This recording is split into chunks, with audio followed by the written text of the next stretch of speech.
নমস্কার, কণিকাজ daily life নতুন আরও একটি ব্লগ নিয়ে হাজির হয়ে গেলাম।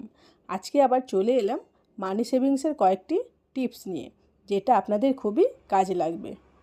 আপনাদের স্যালারি কম হলেও আপনি কিভাবে টাকা পয়সা সঞ্চয় করবেন সেই বিষয়ে কয়েকটি পয়েন্ট আজকে আলোচনা করব।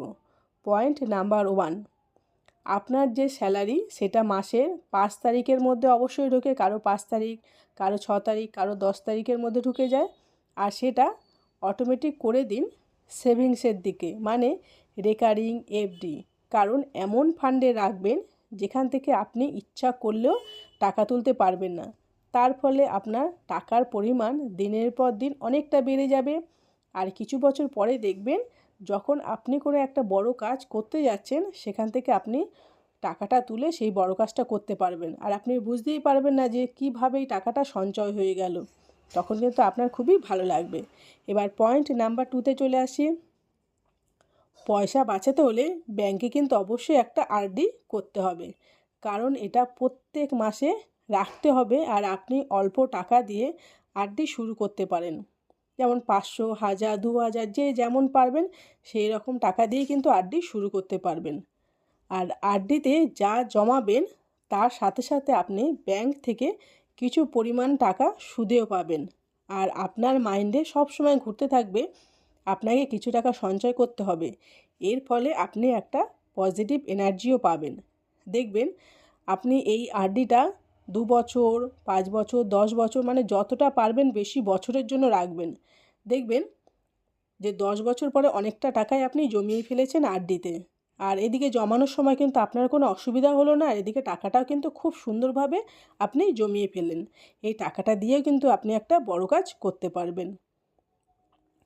এবার পয়েন্ট নাম্বার 3-এ চলে আসি। শপিং করতে যাবার সময় অবশ্যই একটা লিস্ট তৈরি করে নিয়ে যাবেন। আর খেয়াল রাখবেন লিস্ট অনুযায়ী যেন কেনাকাটা হয়। এর ফলে আপনার অপ্রয়োজনীয় জিনিস কেনাকাটা হবে না, আর আপনার অনেক টাকা বেঁচে যাবে। আমরা যদি সবসময় একটা হিসেব করে চলি যে আমরা এই মাসে এত টাকা খরচ করব, এই কেনাকাটি করব, তাহলে দেখবেন সত্যি কিন্তু অনেকটা টাকা বেঁচে যাবে। আর যেগুলো প্রয়োজন না সেগুলো কিন্তু আপনার কেনা হচ্ছে না, কারণ যেগুলো প্রয়োজন না সেগুলো তো সবসময় ঘরে পড়ে থাকে। তখন যখন ডেটটা পার হয়ে যায় আমরা সেগুলো ফেলে দিই। তার ফলে দেখুন তো কতটা টাকা আপনার অপচয় হয়ে যাচ্ছে। সেই জন্য সবসময় আমি বলে থাকি যতটুকু প্রয়োজন ততটুকুই কিন্তু কেনাকাটা করবেন, তার থেকে বেশি কিন্তু কেনাকাটা করবেন না।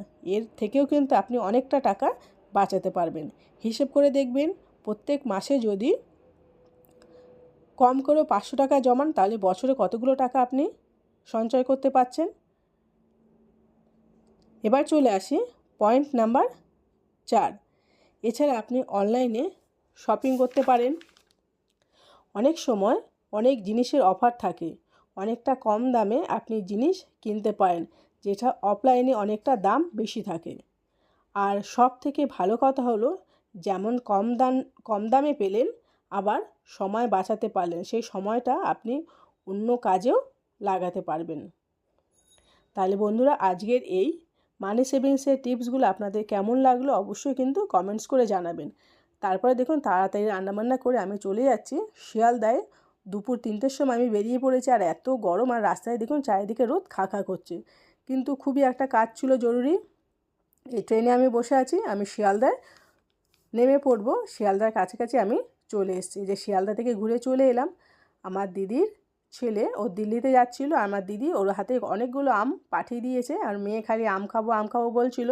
সেই জন্য দিদি অনেকগুলো আম পাঠিয়ে দিয়েছে। এই যে দেখুন গাছের হিমসাগর আম, একদম পাকা। এগুলোর গন্ধ যেমন সুন্দর, খেতেও কিন্তু খুবই মিষ্টি। এই যে আমি একটা আম নরম করে নিয়ে তারপরে ফুটো করে খাচ্ছি। ছোটোবেলায় কিন্তু এইভাবে অনেক আম খেতাম। এখনকার বাচ্চারা তো এসব খাওয়া ভুলেই গেছে। এই দেখুন ফুটো করে তারপরে ভেতরে শ্বাসটা মুখ দিয়ে টানলে কিন্তু খুব সুন্দরভাবে চলে আসে, আর খুবই মিষ্টি আমটা খেতে। আর দিদি আম দিয়েছে, তার সঙ্গে সঙ্গে আরও একটা খুব সুন্দর জিনিস পাঠিয়েছে, যেটা আমি দিদিকে বলেছিলাম তৈরি করে দিতে। দিদি কিন্তু সেটা বাড়িতে তৈরি করে, আর সব সময় কিন্তু আমি বাড়ি থেকে আনি, আর আমরা সারা বছর ধরে কিন্তু ওটা আমরা খেতে থাকি। আর এই যে গাছের পাকা আম খেতে যে এত টেস্টি, মানে মুখে বলে বোঝানো যাবে না, খুবই সুন্দর হয় এই গাছের পাকা আমগুলো। আর এই যে দিদি আমের সাথে এই জিনিসটা পাঠিয়েছে, এটা কেটে আপনাদেরকে দেখাচ্ছি। আমি বছরের জন্য এটা নিয়ে আসি, এই 4টে শিশি শেষ হয়ে গেলে আবার দিদির কাছ থেকে অর্ডার দিয়ে নিয়ে আসি। দিদি এগুলো কিন্তু বাড়িতেই তৈরি করে, একদম খাঁটি। এই যে দেখুন, এটা হচ্ছে সেই ঘি। আপনাদের যদি কারো প্রয়োজন হয় আমি কিন্তু অবশ্যই ফোন নাম্বারটা দিয়ে রাখবো, আপনারা কিন্তু ফোন করে অর্ডার দিতে পারেন। অনলাইনে কিন্তু এটা পার্সেল হয়। তাহলে খুলে দেখাচ্ছি। আর মুখটা না সিল করা আছে, কারণ অনেক দূর থেকে এসছে তো, সেই জন্য যদি পড়ে যায় সেই জন্য পুরো মুখটাকে সিল করে দিয়েছে। আর সত্যি বাড়িতে তৈরি করা বলে এত টেস্টি হয়, আর এর মধ্যে কোনো ভেজাল নেই। আপনারা এটা গরম গরম ভাত দিয়ে রুটি দিয়ে কিন্তু অবশ্যই খেতে পারেন। আমাদের তো খুবই ভালো লাগে। মেয়ে তো এটা ছাড়া ভাতই খেতে চায় না, প্রত্যেকবার যখনই গরম ভাত খাবে তখন এটা তার চাই।